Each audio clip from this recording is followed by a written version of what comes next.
Neste capítulo, eu darei um pequeno salto para 1976, ano em que meu pai foi preso pela ditadura militar. No capítulo anterior, paramos na volta dele da União Soviética em 1969. Eu sei que ele ainda precisa se mudar para Niterói, entrar na Universidade Federal Fluminense, a UF, no curso de Economia, já que engenharia realmente será um sonho que ficará no passado, conhecer minha mãe, casar com minha mãe, começar a dar aulas na própria UF, começar a trabalhar para o Ministério da Fazenda no Rio, ter 3 filhos, os meus irmãos, Luanda, Rodrigo e Mila. Eu sei de tudo isso e falarei de tudo isso com calma mais à frente. Mas neste domingo, dia 2 de outubro de 2022, teremos eleições definidoras no nosso país. Então, eu preciso trazer aqui e agora o capítulo do meu pai preso e torturado pela ditadura militar brasileira, para reforçar com vocês que existe alguém nessas eleições que diz que o erro da ditadura foi não ter matado mais gente. Alguém que diz que é favorável à tortura. Não adie para amanhã o que vocês podem fazer no primeiro turno. E agora com vocês, meu pai.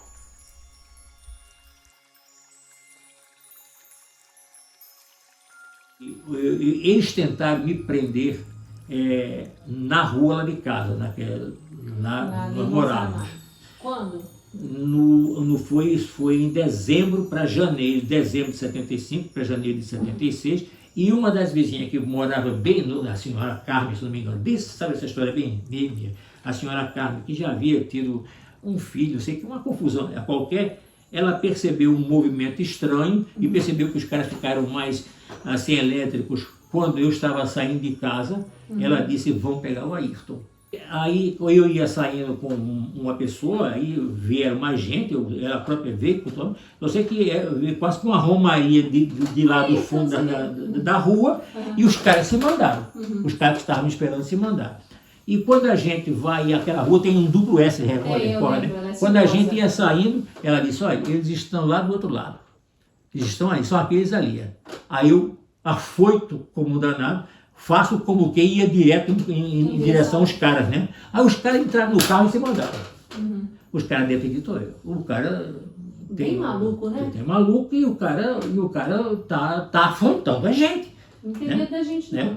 Ele não tem medo da gente, não. Também de que eles não tinham coragem de fazer uma prisão na massa. Pegar um cara no meio da massa. Eles não tinham coragem disso. Porque eles costumavam sequestrar as pessoas, né? Eles querem pegar no cara da noite, pegar na rua, o cara saindo, não sei o quê.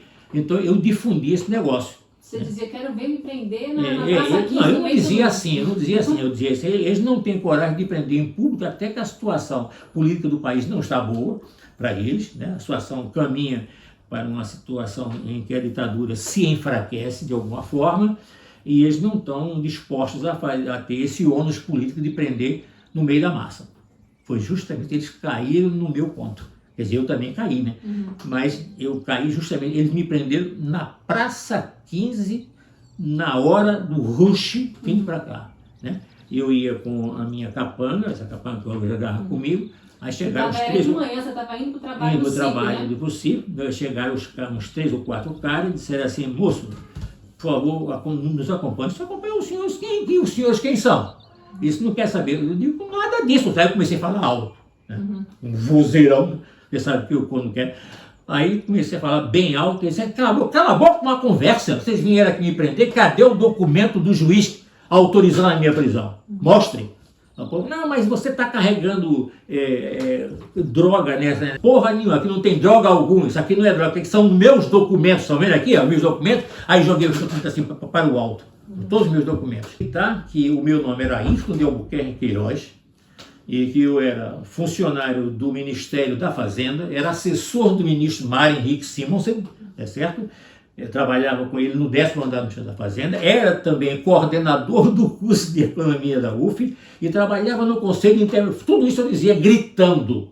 e repetindo meu nome várias vezes. Eis que se aproxima do grupo, que já eram 5 que estavam em torno de mim, se aproxima 2, um deles era o João Santa Cruz, e um coronel do exército que estava com o João, que era amigo do João. Aí esse coronel disse, os senhores quem são? Ele disse, nós é que perguntamos. Você estava com 5 amigos assim já? Não, você não entendeu. Eu estava jogando e gritando essas coisas todas. Quando se aproximou deste grupo de uns 5 caras vestidos civis, paisanos, que estavam querendo me agarrar e me levar, e como eu ainda estava gritando e chutando eles foram com ordem de não me ferir um tanto sequer. Né? Eu chutando a eles, eu queria provocar, eu queria que eles dessem porrada em mim. Né? Mas isso é uma forma de testar como é que está a barra para você. Então, como eu aprendi tudo isso, né?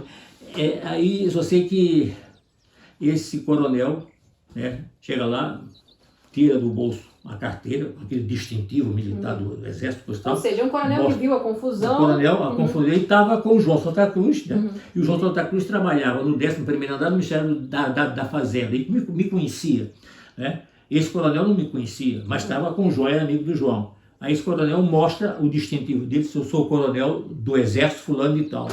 Aí os caras disseram para ele, o senhor pode nos acompanhar, o senhor pode ir com ele, nós vamos levá-lo, né? E o senhor acompanha ele. O coronel medrou, o coronel fechou a coisinha do distintivo, colocou aqui, e disse, eu quero ver o que vocês vão fazer, mas ele começou a falar mais lento, mais baixo, tal, ou seja, medrou. Botou o galho dele. E esse João Santa Cruz era militar também ou não? Não, o João Santa Cruz é irmão do atual diretor da Escola de Economia, Rui Santa Cruz. Ele é irmão. Né? E por ter... Ele trabalhava no prédio com você? No mesmo prédio, só que eu no 10º andar e no 11º em um outro órgão. Mas o coronel não trabalhava lá? O coronel, não sei o coronel quem é, ele nunca me falou quem é, nunca eu estive com o João para saber de quem era aquele coronel, nunca perguntei isso aí. Muito bem. Aí, finalmente, esses 5 caras, né, finalmente, eu gritando meu nome, eu fiz um verdadeiro discurso dizendo que a ditadura militar fascista estava prendendo-me, estava querendo me levar para tortura no DOI-CODE. Eu dizia tudo muito alto, gritava meu nome, repetia. E chegou a fazer um grupo em volta ou as pessoas evitaram? Muita gente, uma aglomeração de muito grande. Aí pegaram seus documentos, não foi? Eu não sei o que aconteceu, depois eu soube, né? Eu joguei os documentos para o alto, né? E gritava meu nome o tempo todo. Anotem meu nome, Ayrton de Albuquerque Queiroz. Vão informar o ministro que eu estou sendo preso aqui por esses lacaios, esses esbirros, né? Aí finalmente eles cansaram-se daquilo, aí cada um me pega, um pelo braço, pelo outro, um pela perna, pelo outro, outro por baixo, e eu fui levado assim como um frango, assim pelo ar, entendeu? E enquanto ele me levava, eu gritava, né? Aí ele me levava até um carro, um Opala velho, que estava debaixo do viaduto LI 1504, era a placa, amarelo. Aí entrou de um lado, eu entrei no meio, eu entro na frente, postal, fecharam a porta. E nada da polícia, eles não tinham roupa da polícia, o carro não era da polícia, nada? Não, nada, quer dizer, era do exército, era gente acolitada pelo exército para poder prender-me, né? Sim, sim. E depois eu soube que lá de cima do viaduto eles estavam filmando tudo aquilo. Eu soube depois, filmando, disseram que foi tudo filmado. Isso seria bom a gente encontrar isso, hein? Mas disseram que eles me disseram que estava sendo filmado e que eu bati e feri os homens dele. Olha só. Mas você realmente estava chutando ele. Estava, é verdade. Olha aí. Eu estava dando chute e o que eu podia de murro também dava, porque eu queria sentir, entendeu, qual era a deles com relação a mim. E percebi que a ordem que eles tinham já para me levar ileso. Eu percebi isso, né? E aí isso me deu mais garra ainda, mais força. Eu não estou batendo, não estou apanhando por enquanto. Aí, por enquanto, depois eu... Mas, de qualquer forma, aí eles me levam como um frango, me colocam ali dentro e tal. E este João Santa Cruz, ele foi preso por um dia, entendeu? E fizeram um medaço a ele. Tá, ele chegou a ser preso? Chegou, eu soube depois que ele foi preso. Mas no mesmo dia, não? Não, ele foi preso, sei lá, na noite do mesmo dia, entendeu? Trataram de fazer um medão a ele para que ele não ficasse dando testemunho, mas ele, o que é que ele fez? Já tinha feito. Já tinha feito, porque ele foi até... Ele sabia onde é que eu trabalhava? Ah, trabalhava no mesmo prédio? No mesmo prédio. Ele foi lá e chegou lá no CIB e disse, olha, o Ayrton acabou de ser sequestrado aqui na Praça 15, assim, essa, contou tudo. Aí todo mundo se movimentou, né? O Marcelinho trabalhava lá também, o Marcelinho sabia onde é que o meu advogado, que era o Modesto da Silveira, e sabia onde é que trabalhava a Deise, que era num prédio ao lado, tá certo? Então Marcelinho e João descem, vão até o lugar onde está o negócio da mamãe, do pé de Capanema, aí pega a tua mãe, leva a tua mãe e vão até o prédio que fica ali próximo também, onde era o escritório do Modesto da Silveira, sobe e encontram o Modesto, vai aquele grupaço todo, vão até o cardeal Eugênio Câmara, vão até o cardeal, olha, foi o professor Ayrton Queiroz, saiu tudo lá e pediram ao cardeal para que ele procurasse interferir para que eles não me matassem. O cardeal se prontificou a fazer isso lá e saíram dali direto, foram para a imprensa. Folha de São Paulo, Estado de São Paulo, todo grupo. No outro dia, toda a notícia do Brasil, tudo estava estampado. Foram na nossa casa. E, vovó sempre contando essa história. Vovó sempre horrorizada de que os homens foram lá em casa e bagunçaram tudo, não foi? Foi. Para eles procuraram e levaram aquela tal coisinha que eu tinha, os cartões, as tarjetas personais, sabe? Então me levaram tudo. E sabe o que foi que me disseram depois de um certo? Eu passei lá 10 dias, que era o prazo de incomunicabilidade. Nesses 10 dias, que a mim pareceram muito mais que 10, né? Porque eles não me deixavam dormir, tal, eles me sacanearam o máximo que você pode. Muitos choques elétricos. Agora, batiam também? Não, eles não me batiam. Não batiam, eu estaria mentindo se eu dissesse que eles me batiam. Mas eles não me puseram em poder, mas choque. O que eles não puderam fazer de outras formas, eles batiam e tinha sempre um médico. É porque bater fica depois, vai ficar marcado. Né? Não, algumas pancadas. Choque elétrico não. Algumas pancadas levavam. Mas ele tinha um médico que acompanhava. Um cara auscultava, desde que for de médico, um cara que dizia pode, não pode, entendeu? E outra coisa, eles só davam choques num lado do corpo, eles não cruzavam, porque eu soube que cruzando pode afetar o coração e matar o cara, entendeu? Então a intensidade dos choques pode ser maior se for de um lado só, então eles alternavam de um lado depois do outro, de um lado depois do outro, botava aqui no saco, numa perna, no outro saco, numa perna, por aqui, enfim, sacanearam o máximo que pudessem negócio de choque, era uma coisa horrorosa. E não te deixavam dormir, né? Não deixava dormir, uma sala toda pichada, toda com piche, e com barulhos horrorosos, mas o pior de todos é que eles, ao irem lá na casa do Fonseca, eles gravaram as vozes de vocês pequenos. Eu não era nascida ainda. As vozes de quem estava por lá, dos filhos pequenos, gravaram lá e colocavam para que eu ouvisse lá de fora, no lugar onde eu estava, para que eu ouvisse. Puta que pariu. Isso foi muito pior do que os choques. Eu enlouqueci com isso. Eu disse, me matem. Mas, por favor, meus filhos não. Eles, porra nenhuma, seu filho da puta, não sei o quê. Impropérios, não tinha, né? Impropérios e tal. E o diabo quase. Mas não te dava um soco na cara, nem chute, não me dava nem choque, nem porrada, nem nada. Porque eu acho que havia indicação lá de cima, assim, olha, não pode matar mais ninguém. Eu fiquei porque tua mãe e tua tia Sônia foram visitar-me com o Modesto da Silveira no 11º dia, que era o dia que pela lei terminava a incomunicabilidade. Aí então, mas eu estava ainda aqui nesse braço esquerdo aqui, porque eles colocavam argola aqui de metal para dar choque por aqui, foram tantos os choques que eu levei, que começou a aparecer bolhas de pus, né? E eu mostrei isso para a Sônia e para a Deise, né? Mostrei para a Sônia e para a Deise. Aí o Modesto propôs a mim que ele pedisse corpo de delito para fazer exame de... Mas quando foi na noite desse dia, que foi do 11º dia, eles vieram na noite, me pegaram, tiraram da cela do doicode, porque na cela do doicode não havia nada, não fazia tortura de coisa nenhuma, e me levaram cheio de armas, me levaram de volta para o doicode outra vez. Eu disse, puta que pariu. Aí lá, eles não chegaram a me dar choque, mas chegaram a colocar no caso a argola, o negócio do choque. Ela colocando e disse, aí começaram a fazer perguntas, eu comecei a ir para cá e para lá, para cá e para lá, e tinha algumas questões de família, perguntaram, você não tem uma irmã, a Ilza? Eu disse, sabia tenho. Tudo, né?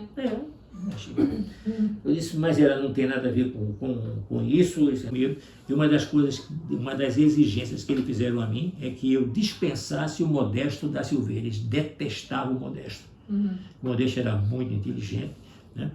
O Modesto havia também sofrido prisão como essa, de levar preso, assim, etc e tal. E o Modesto tinha uma coragem danada. Quando foi no outro dia, o Modesto percebeu que eu estava morrendo de medo. Eu disse, eu já não tenho mais segurança de que eu passe as noites aqui.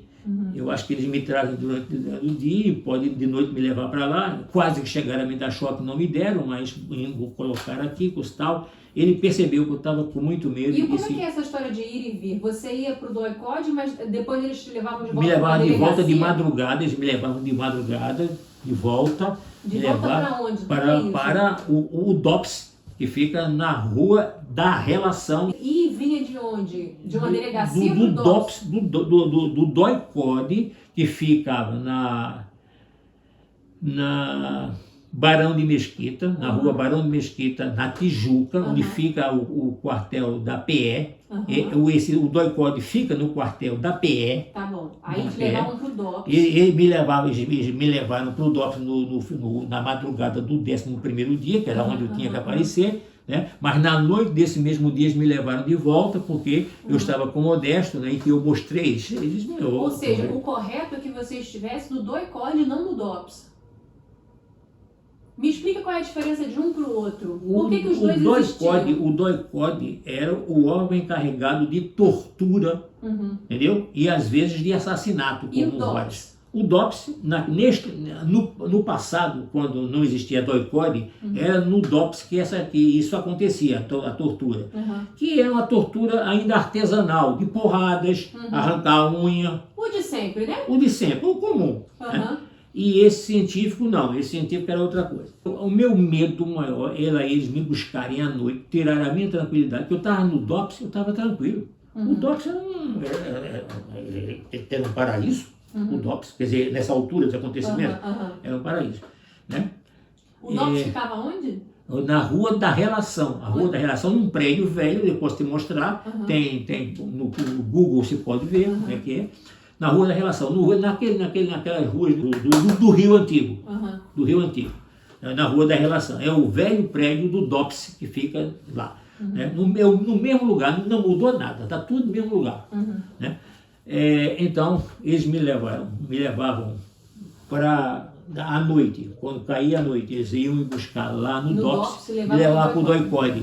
E depois, de madrugada, eles me devolviam para que eu de manhã aparecesse no DOPS. E eu tentando dormir, porque eu não passei a noite em sono, em claro. Mas os 10 primeiros dias de incomunicabilidade? Só DOI-CODE. Só DOI-CODE. Tá. DOI-CODE continuamente.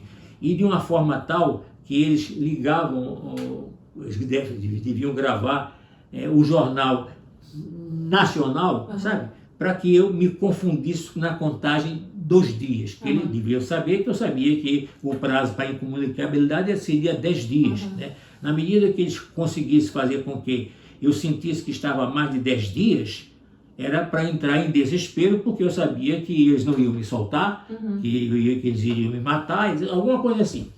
Então eles lançavam a música do Jornal Nacional mais a miúde, exatamente, faziam isso, né? E me deixavam naquele coisa com muito barulho, uma coisa horrorosa, e as vozes dos filhos, uma coisa enlouquecedora. Né? Eu só sei que... E eles gravaram as vozes das crianças como? Quando eles foram na casa da rua... Da Leonor Saramago. Leonor Saramago, quando eles entraram com a tua voz, que eles bagunçaram tudo, entre outras coisas, eles colocaram um gravador, de alguma forma, assim como é que foi, e enquanto os filhos estavam brincando, certo? Porque os filhos não tinham nada, estavam brincando, gritando, alguma coisa assim, ou então faziam alguma coisa para que eles tivessem medo, gritassem assim, alguma coisa para dar um choque maior em mim, um choque sonoro maior em mim, de ver os filhos, né? E eu quando ouvia a voz de você não estava, mas dos três, eu ficava enlouquecedor, eu ficava enlouquecido. Uma certa feita, quando Daisy foi lá outra vez com Sônia, levou os 3 filhos, né? E aí eles já me puseram fora das celas, me colocaram assim numa cadeira, num lugar assim, né? Num corredor grande que havia. E os 3 meninos, quando me viram, correram, até um abraço, eu abracei os 3, beijo para lá, beijo para cá, papai, você tá trabalhando aí? Eu disse, sim, eu estou trabalhando aqui, né? Meu Deus. E aí, hein? Meu Deus. Meu Deus, eu estou trabalhando aí? Estou. Depois, logo que eu posso, eu vou voltar para casa, para a gente brincar, não sei o quê, né? Eu não ia, né? Imagina. E foi aquela coisa toda, né? Eu sei que passaram-se 1 hora, não sei quanto tempo que passou-se, né? Quanto tempo passou, e aí Daisy finalmente vai com Sônia e leva os 3 filhos de volta, né? Eu não sei se nessa noite eles vieram me buscar outra vez, mas eu sei, mas não foi nenhuma nem 2 que eles vieram me buscar à noite, aquela mesma coisa, né? E você passou 45 dias preso, né? 48 no todo. Fui preso no dia 5 de março, foi uma sexta-feira de carnaval, mas é o final do carnaval, aquele final do carnaval, sexta-feira. Ou seja, pós-carnaval. Pós quarta-feira de cinzas. Pós quarta-feira de cinzas. Fui preso no dia 5 de março de 1976 e fui solto no dia 23 de abril de 1976 também. Foram 48 dias contínuos nesse negócio de primeiro 10 dias só dói-code, e nos outros dias esse negócio algumas vezes ida e vinda, assim, né, à noite, né? E quando foi assim, um dia antes de eu ser solto, um sujeito chamado Roberto, ele próprio me disse o nome, me levou numa Kombi, sem arma, sem nada, apenas me colocou uma algema daquela de plástico e foi comigo dirigindo uma Kombi e entrou no Palácio do Exército, aquele que fica a estação da estação da Central do Brasil, aqui aquele prédio, e aqui o Palácio do Exército aqui. Sim. Aí ele entrou com a Kombi lá no Palácio do Exército, subiu comigo até o 2º andar e me levou até um tal de Coronel Telesca, o nome do sujeito. Aí ele tirou o negócio de mim, ofereceu a cadeira para eu sentar. Isso um dia antes de ser solto, né? Um dia antes de que eu fosse solto. Aí ele me levou, o Telesca então faz algumas perguntas a mim, aí eu aproveito, né, porque eu tinha quase que certeza de que alguém estava do outro lado gravando alguma coisa, estava ouvindo, etc. Eu disse, eu gostaria de aproveitar o momento, falando com o senhor, porque ele estava me tratando bem, para dizer que eu sofri terrivelmente com muitos choques elétricos que eu levei, né? Ele disse, mas é verdade, eu estou dizendo para o senhor, eu levei muitos choques elétricos, né? Mas ele disse, ultimamente não, foi nos primeiros 10 dias, que eu pensei que fossem mais, por causa disso, daquilo, outro. Aí ele disse, se acalme, ele foi me acalmando, e aí ele me disse o seguinte, olha, nós gostaríamos muito de que você nos ajudasse. Eu disse, eu ajudar os senhores? Como é que eu posso ajudar os senhores? Ele disse, olha, uma forma de você ajudar a gente, para que a gente possa também ajudar você, né, pensando na sua família, etc., é você prestando um depoimento aqui. Puxa, mas o que os senhores já arrancaram de mim, né? Já arrancaram inclusive coisas falsas, vocês puseram nomes de pessoas que eu nunca vi, eu tive que admitir que as pessoas, inclusive, no caso, existiam, né? Interessante que eles não pediram para que eu assinasse no DOI-CODE coisa nenhuma, a não ser um papel que eles pediram para que eu escrevesse a minha vida, né? E que eu escrevo somente um parágrafo, todo tremido, para indicar bem que eu estava numa situação difícil, né? Eu tremi todo, a mão, a letra, mas não assinei nada. Eles vieram que perceberam que eu não ia fazer a produção de uma verdadeira biografia. Portanto, eu resisti o máximo que eu pude, né? Eles me deixavam sem comer e sem beber, a sede era que enlouquecia mais ainda. Claro. E eu pedindo água, eles não me davam água, certo? E me davam choque ao invés de água. e chegou num ponto em que eu não sei quanto tempo eu resisti, eu acredito que foi 2 dias depois de estar com fome, com sede, etc, tal, e sofrendo choques elétricos e tal, até que por fim que eles também me enlouqueceram, botaram para que eu rodava, e me rodavam assim, me jogavam assim, jogavam álcool em mim e barulhavam o fósforo, como se fosse tocar, como é que é? Nada disso eu tinha medo, porque eu sabia que eles não iam fazer aquilo, eu tinha certeza que não iam fazer aquilo, e disso eu não tinha medo. Então eles tentaram fazer o máximo de coisas sem afetar muito fisicamente a mim. O Lisca falou comigo, ele disse que gostaria de filmar-me de uma forma calma, não como eu tinha sido tratado, segundo eu estava dizendo, que ele não acreditava, mas eu estava dizendo. Mas ali ele certamente se assegurava que eu seria tratado de uma forma decente e eles queriam me filmar. Mas filmar para quê? Não, nós gostaríamos que você contasse a sua história para que os nossos soldados vissem como é que uma pessoa pode ser desandada para os domínios do comunismo, coisa e tal. Meu Deus. Eu não vou fazer isto. Claro, se os senhores fizerem as torturas que fizeram comigo, sob tortura, eu sou capaz de fazer o que os senhores querem. Mas assim, de livre, espontânea vontade, assim, abertamente, não. Nós só queremos que for de uma forma aberta, como você já deve ter visto, que antes de mostrar, nos anos anteriores, muitas pessoas dando depoimentos, inclusive na televisão, a televisão mostrando. Eu disse, não, isso aí eu não farei. De livre vontade. E como é que eram os depoimentos das pessoas na televisão? Eu entrei no mau caminho, dizendo eu usava droga. Dizendo que foram usados como inocentes úteis, dizendo que não pensaram no que estavam fazendo, eles foram entusiasmados, enfim, procuravam dar uma satisfação à sua família, talvez aos seus amigos, de por que eles estavam presos, né? Eu disse, eu sinceramente, eu não gostaria de fazer isso, o que o senhor me pede. Esse Telesca, então, me deu até um cartão, eu tenho esse cartão aí comigo, com o telefone dele, e tal. Ele disse, se você precisar, pode ligar para mim. Né? Assim, o Telesca, né?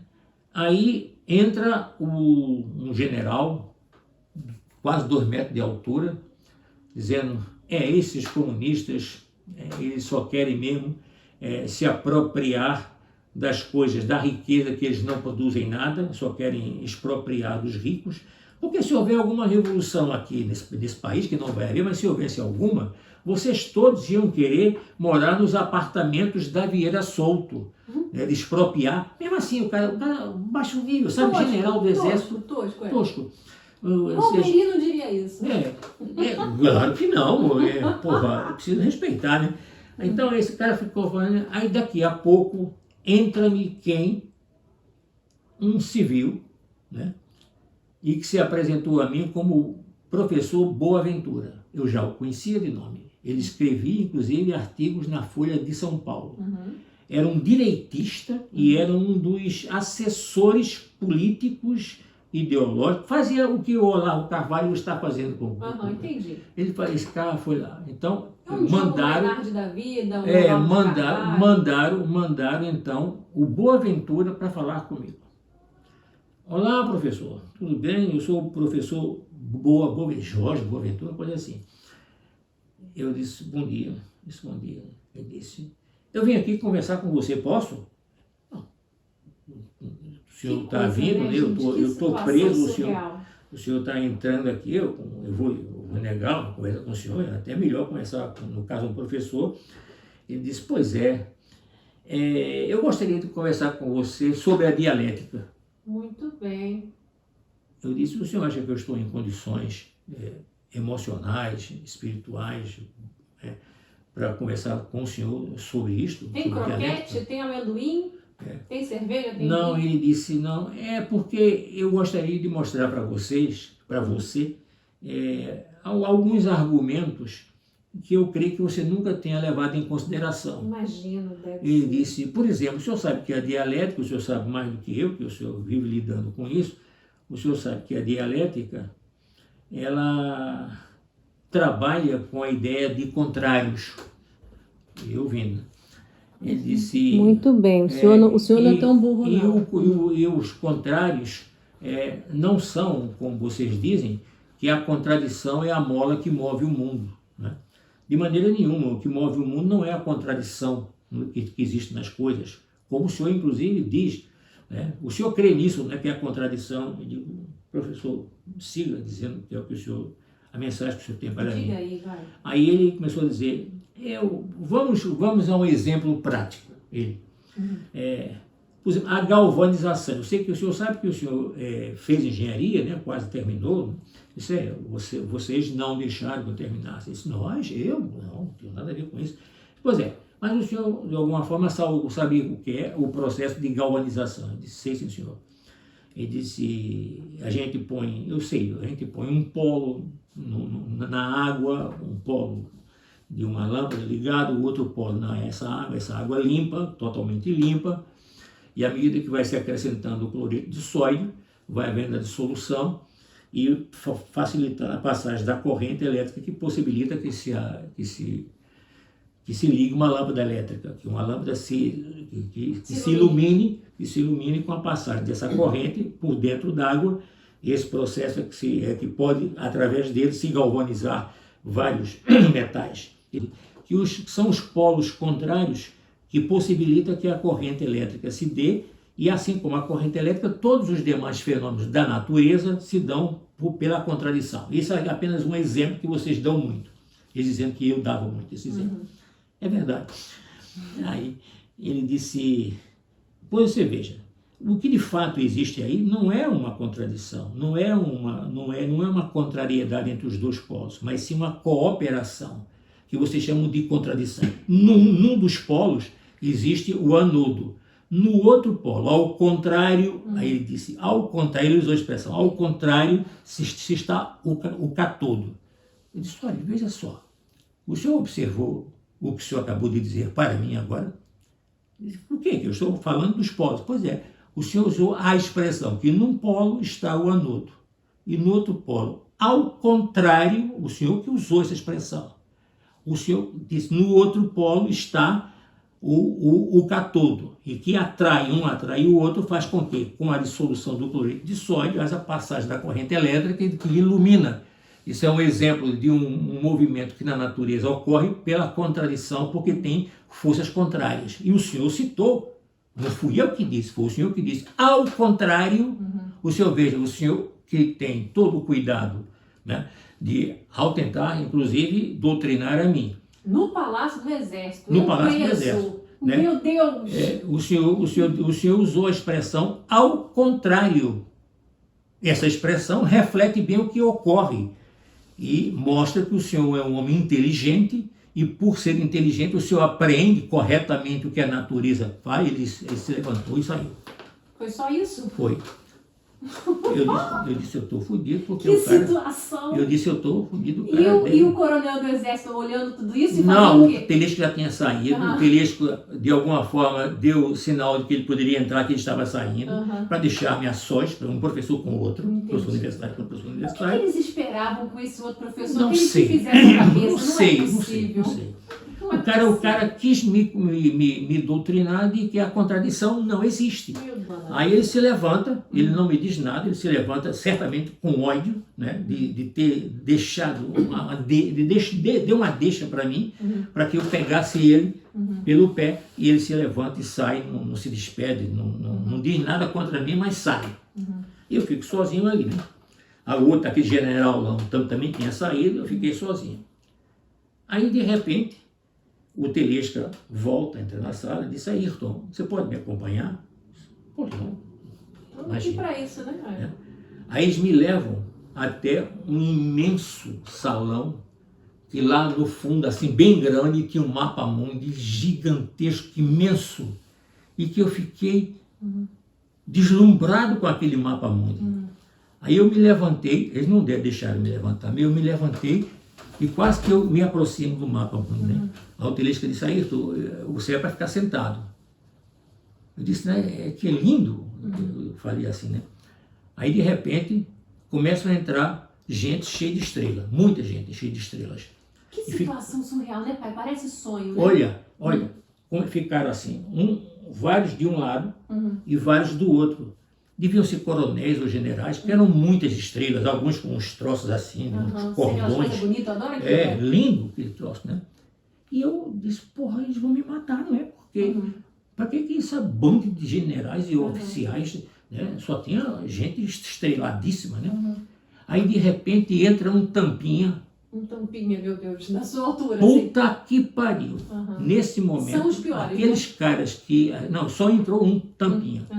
Aqueles caras que entraram e sentaram, que tinha várias cadeiras para eles sentarem. E quando esse tampinha entrou, os caras todos em uníssono, num movimento único, deram um pulo, ficaram eretos de pé, bateram com as botas, uma na outra assim, e continência era Reinaldo Melo, general Reinaldo Melo. Reinaldo Melo de Almeida, desse tamanho assim. Da sua altura, assim, mais ou menos. Um pouco maior que eu. Disse, bom dia, senhor Ayrton, professor Ayrton. Bom dia, senhor Reinaldo. Você me conhece? Disse, o senhor é o comandante do primeiro exército. Quem é que não conhece o senhor? Ele disse, que bom. Você conhece meu pai? Eu disse, pessoalmente não, mas tenho um imenso respeito. Por quê? Quem por é o ele, pai dele? Pedro Américo, quer dizer, que é quem escreveu A Bagaceira. Ele disse, Não é o sabia líder, nada disso, não. é o pai dele, A Bagaceira. Eu disse, é o livro pioneiro do romance regionalista aqui no Brasil. Além de ter sido um grande revolucionário, porque ele participou da Revolução de 30, meu pai, né? Disse, eu vejo que você conhece muito sobre meu pai, né? Eu disse, eu tenho uma admiração por ele muito grande. Eu quase que disse, meu filho, não, mas não é burro dizer um negócio desse, né? Aí eu disse, eu tenho uma admiração por ele muito grande. Aí ele olhou para baixo, olhou para mim e disse, olha, o senhor sabe que o senhor errou. O senhor desrespeitou uma lei do país. O senhor sabe que neste país não se permite que partidos ilegais existam. E o senhor é membro de um partido ilegal. Eu disse, eu acho que o senhor não tem nenhuma prova disto. Me desculpe dizer, senhor. Ele disse, nós não precisamos de prova, Ayrton. Nós sabemos tudo da sua vida inteira. Sabemos mais coisas sobre você do que você próprio sabe. Fiquei calado, né? Aí ele disse, olha, nós ainda bem que detivemos você a tempo. Que você, em tão pouco tempo, vindo do Recife para cá, fugido de Recife para cá, você em tão pouco tempo faz um curso aqui, completa um curso e chega ao mesmo tempo, você foi coordenador de um curso de economia de uma federal. O senhor foi dizendo o que é que eu era. Então, pouco essa tempo. história toda é surreal, pai, é muito surreal. Ele Deus, dizendo, se nós não detivéssemos o senhor um pouco mais à frente, você seria o reitor da universidade. Podia dizer nada. Você que está dizendo, senhor. Não, eu não disse nada. Ele falou, ele disse, o senhor é muito perigoso. Seria muito bom que o senhor estivesse do lado correto. Nós iríamos gostar muito. Inclusive, a proposta que o Telesclay fez, fui eu que pedi para que ele fizesse, de que você prestasse um depoimento, mas você não quis. Ele está lá. Ele disse, o senhor insiste em não querer fazer o depoimento. Eu disse, não, nos termos em que os senhores pretendem, não. Se os senhores quiserem um depoimento que não acho que não vai lhes ajudar em nada, eu direi quem sou, digo meu nome, né? Não vou gastar. Vai admitir que é comunista? Que eu tenho ideias de avanço e de progresso no país, tenho, sim, senhor. Com um povo miserável que nós temos, morto à fome, nós temos Vocês tiveram esse papo, você conseguiu falar isso tudo aí para ele? Não talvez assim, com essa desenvoltura, mas um pedaço dessas frases eu disse. Aí ele disse, basta, não precisa mais que você fale, que mais ou menos eu conheço a catilinária de vocês. Ele disse assim, mas eu sei que o senhor ao mesmo tempo não é como os outros, né, que procura não ter nenhuma responsabilidade com pessoas, e o senhor tem uma família, tem 3 filhos, E tudo leva a crer que o senhor tem um amor por eles muito grande, sem sombra de dúvida, general. Ele disse, pois é, eu vou mandar uma viatura levá-lo em casa. Agora o senhor vai responder o processo em liberdade. Nós vamos lhe dar essa liberdade. O senhor não merece, mas nós vamos lhe dar em nome dos seus filhos, de sua família, né? Nós vamos lhe dar até para que todas as pessoas da sua família, da rua onde você mora, né, saibam que nós nada fizemos contra o senhor. Me desculpe, fizeram sim. A quantidade de choques elétricos que eu já levei, uma quantidade incrivelmente grande. Ele ficou calado, não disse nada. Disse, muito bem, então, como eu lhe disse antes, o senhor será levado por uma viatura nossa até a sua casa. Nós vamos entregá-lo à sua família, à vista de todos, né? Mostrando que o exército brasileiro não tem nada contra uma pessoa que é um bom pai. Parece que o senhor é um bom pai, só não pelo que faz aqui fora, mas pelo que faz dentro de casa com seus filhos. Parece que o senhor dá estudo, você coloca eles na escola. Ué, ele esperava o quê, meu Deus do céu? Pois eu fiquei assim, mas... O Estado brasileiro nem permite que as crianças não frequentem a escola. Eu fiquei assim, quedo, sabe? Eu não disse nada, mas ele se despede de mim, ele não dá a mão para eu apertar nem nada, né, certo? E aí ele dá a meia volta e sai. Quando ele sai, outra vez os caras todos de novo, né? Aí ele sai e todos eles vão atrás dele. Eu fiquei sozinho, outra vez, olhando aquele quadro lindíssimo, o Telesca estava lá atrás. Aí o Roberto aparece, o tal que me levou na Kombi. Né? Ele me entrega a Roberto, né? Roberto, está aqui o Ayrton, estou entregando, ele é você. Aí o Roberto me pega, colocou de novo aquela coisa de plástico, né? Desce comigo até a Kombi branca, né? E me leva de volta para o DOPS, de onde ele me trouxe. Chega lá no DOPS, sobe comigo até o 5º andar, que é o último andar lá, né? Tira a coisa de mim, me entrega, no caso, ao cara que o cara que toma conta lá do cárcere. Eu entro no maior dos cárceres que tem lá no DOPS, que é chamado O Maracanã. É no Maracanã que eles puseram a mim, né, com 4 camas, camas de duras, tal, mas 4 camas. À noite, a luz toda sempre ligada, eles não permitem. Então eu fiquei ali, né? Voltei, o DOPS, e o tal da viatura que ele disse que ia mandar me levar em casa, porra nenhuma. Então eu vi que aquilo era papo, né? Era papo. Muito bem, o dia vai se passando, vai entrando a noite, e era o dia 23 de abril. E eu nem sequer sabia disso. E vi todos os caras que eram os policiais civis, que são policiais civis, né, fazendo uma farra, gritando de alegria, tal. Eu não estava entendendo nada, porque eu soube, né, eu perguntei, no caso ao carcereiro, ele me disse, você não sabe? Eu disse, não, o que está acontecendo? Hoje é o dia 23 de abril, é o dia de São Jorge. Eu digo, é verdade, é um grande santo, né? A Inglaterra toda reverencia este santo, apesar da Igreja Católica não reconhecê-lo como santo.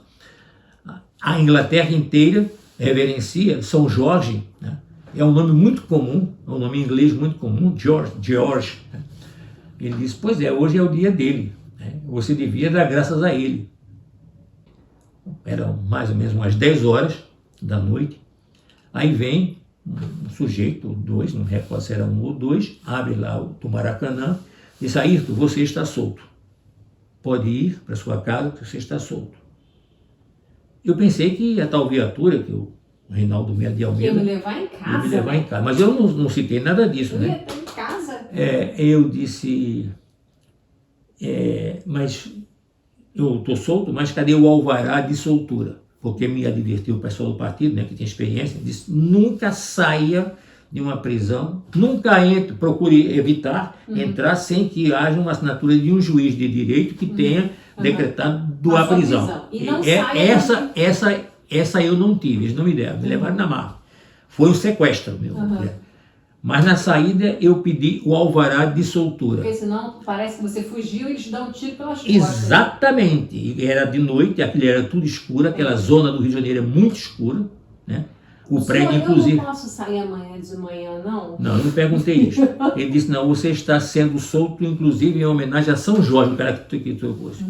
Eu disse, eu vou lembrar disso sempre. Dia 23 de abril, por sinal é um santo, que eu não sou reverente, mas tenho uma admiração por ele muito grande. Disse, pois é, então você está sendo solto em homenagem a ele. Não me esquecerei disto. Muito bem. Aí eu disse para ele o seguinte, senhor, mas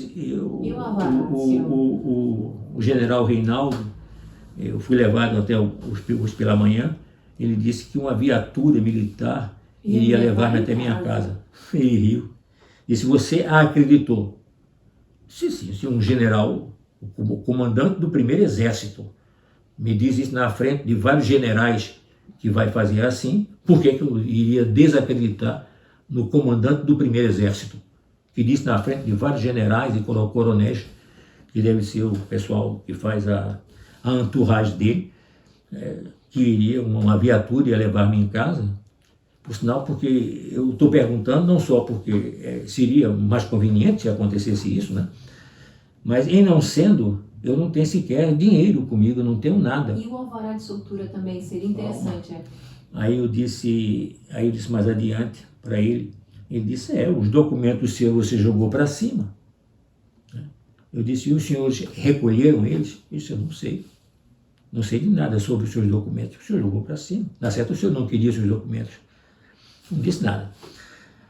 E eu disse, mas senhor, mesmo sem meus documentos, pelo menos o alvará de soltura, para que eu possa sair em paz aqui, disse, o senhor está temendo o quê?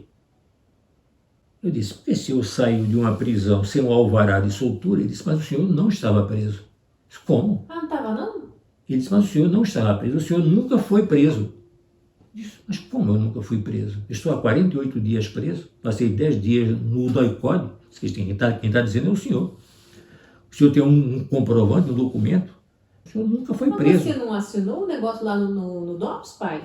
Assinei no DOPS, mas o alvará de soltura que eu pedi, né?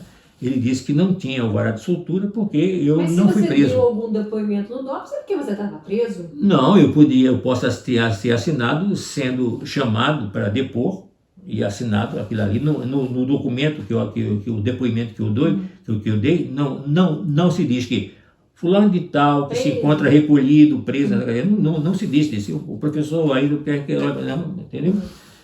Quer dizer, alvará de soltura, nem pensar, né? Esse documento, não, porque como é que nós vamos soltar uma pessoa que não se encontra presa? Se entendi. Quer dizer, se as coisas são assim, senhor, eu posso esperar coisa ainda pior, né? Se eu sair daqui a esta hora da noite, com tudo escuro, nessa região é uma região muito sombria, muito escura. Se o senhor está com medo? Eu disse, estou. Estou sim. Ele disse, não posso fazer nada, eu não posso levá-lo, a pessoa não vai esperar que eu pegue meu carro, não, de maneira alguma. Não? Mas eu gostaria de ter algum documento para que eu pudesse andar na rua, né, com algum documento. É só para que eu pudesse dar as costas para o senhor, entendeu? Não ia falar assim, né? Não ia falar nisso porque ele entendeu o que eu estava dizendo. Aí ele disse, olha, o caminho de saída daquilo ali, o senhor deve conhecer, né? As escadarias ficam ali, o elevador não funciona, porque o elevador é aquele antigo da porta pantográfica. Da porta pantográfica. Mas estava parado essa hora da noite. E só estava alguma luz tênue que iluminava os degraus daquela escada assim. Tal. Bem, então eu fui saindo, ele disse, agradeça a São Jorge. Eu disse, eu vou agradecer. Enfim, aí ele disse, o senhor pode ir, o senhor não há por que continuar aqui, o senhor está livre, eu estou dizendo que o senhor pode descer, ali estão as escadarias para o senhor descer. Está ok, senhor. Ok. Eu também não tenho dinheiro, quer dizer, se o senhor quer que eu lhe empreste algum dinheiro, quer que eu lhe dê algum dinheiro. Eu disse, se o senhor pudesse, eu prometo ao senhor que amanhã trarei e lhe pagarei, com juros inclusive. Ele disse, o senhor está gozando com a minha casa? Não, porque eu preciso, né? Se eu tivesse algum dinheiro, eu tentaria, sei lá, já que eu não tenho nem sequer documentos comigo, não tem porque o senhor jogou o seu documento fora, ele dizendo para mim. Tudo bem, eu não tinha mais o que discutir com aquele homem, né? Ele estava me indicando a saída, eu fui descendo as escadarias morrendo de medo, muito medo. E o prédio, ele tem 2 portas de madeira bem altas, daquelas portas bem, sabe? Aí estava com o par de portas abertas e uma escadaria pequenininha que dá para a calçada, né? Aí eu olhei, tudo escuro, uma luzinha ou outra, muito tênue, né? Disse, o que é que eu faço agora? Eu temi justamente isso. Eu desço, né? Quando eu der 3, 4, 5 passos, quando eu estiver fora da calçada... Sai andando de costas. Não, eu não ia fazer isso, né? Aí eu fico olhando o que é que eu faço, não faço. De repente vem um táxi. Eu supus que aquele táxi fosse um táxi da polícia. Mas eu disse, mas não tem outro jeito, vou tentar. Aí fiz assim, o cara parou, eu entrei no táxi. Aí pedi o cara para que me levasse. Até Niterói. Até Niterói. Lá você pegava dinheiro e pagava, é? Eu não ia dizer que não tinha dinheiro. Eu peguei o táxi, né? Pedi para ele. Bora, vamos, senhor. Senhor, vamos. Aí na ponte. Aí ele me leva e eu, preocupado, olhando se vinha através dos retrovisores, se vinha algum carro seguindo, alguma coisa assim. Aí eu vou dizendo para ele onde é que ele tinha que baixar. Quando chegou na rua Leonor Saramago, eu disse, o senhor tem que entrar aqui à direita, que minha casa fica no número 80. Disse, o senhor quer que eu entre ali? Eu não vou entrar ali não, senhor. Ali mas onde? senhor, na rua, eu disse, mas senhor, é lá que eu moro, é lá inclusive que eu... Já veio do Rio até Niterói já? É, ele ficou com medo. Eu disse, mas ele não disse que estava com medo, claro, né? Eu disse, olha senhor, eu não tenho dinheiro nenhum comigo. Eu estou pedindo para o senhor ir até a minha casa, porque lá eu vou pegar o dinheiro com a minha esposa, né? Ou com a minha sogra, quem tiver o dinheiro, para poder pagar o senhor. E pagarei de forma correta, quando foi a corrida, e darei mais um pouco para o senhor ter me trazido até aqui, de maneira segura. Agora eu preciso que o senhor entre até a casa, porque ele disse, não, eu não vou entrar. Eu disse, como é que eu faço então? Como é que então? eu vou te pagar, meu senhor? Aí ele disse, o senhor pode ir até a sua casa, eu ficaria esperando. Disse, você tem que subir muito. O senhor vai ficar esperando? Eu disse, vou. Tá bom. Mas que merda de medo é esse, gente? Pois é, eu não entendi. Aí eu cheguei até em casa, toquei no portão, logo as portas se abriram, parece que não sei se ela estava esperando ou não, a porta se abriu, aí foi aquele abraço, coisa e tal. Eu disse, olha, eu preciso de dinheiro para pagar o táxi. Não disse onde é que o táxi estava, não. Quanto é que era? Não sei. Daí, se vocês tiverem, né? Peguei o que seria talvez aí desceu todo mundo uns junto? 100 reais, hein? Aí desceu todo mundo junto ou foi só você? Não, eu fui sozinho. Né? Eu não disse para ela onde é que o táxi tinha parado. Eu não contei essa história. Eu fiquei com receio que ela ficasse com medo, tal. Eu disse, olha, já que eu vim até aqui, eu acho que eles não vão me dar tiro, já eles tiveram todo o tempo para me dar tiro. Inclusive eu entrando sozinho na rua a pé. Mas é que demora para subir até lá, demora. Não, demora não, porque eles me deixaram ali onde tem mais ou menos aquele posto que seu Edésio tinha. Subir não, até só fazem assim, a rua é plana, só tem uma descidinha, inclusive. Aí eu sei que eu fui genil, não sei como é que foi, me deram um certo dinheiro, eu fui até lá, ele já estava de pé, fora do carro, e um pouco entrado na rua já, a pé. Aí eu disse, quanto é que é, senhor? Ele me disse tanto, eu paguei quase que o dobro. Ele disse, eu vou lhe dar outra coisa. Não, pode ficar, eu agradeço. O cara pegou, agradeceu muito, né? Voltou, pegou o trato, foi embora, eu voltei para casa, entrei. Não contei essa história para não deixar mais tensa. As crianças deviam estar dormindo já. Enfim, aí eu...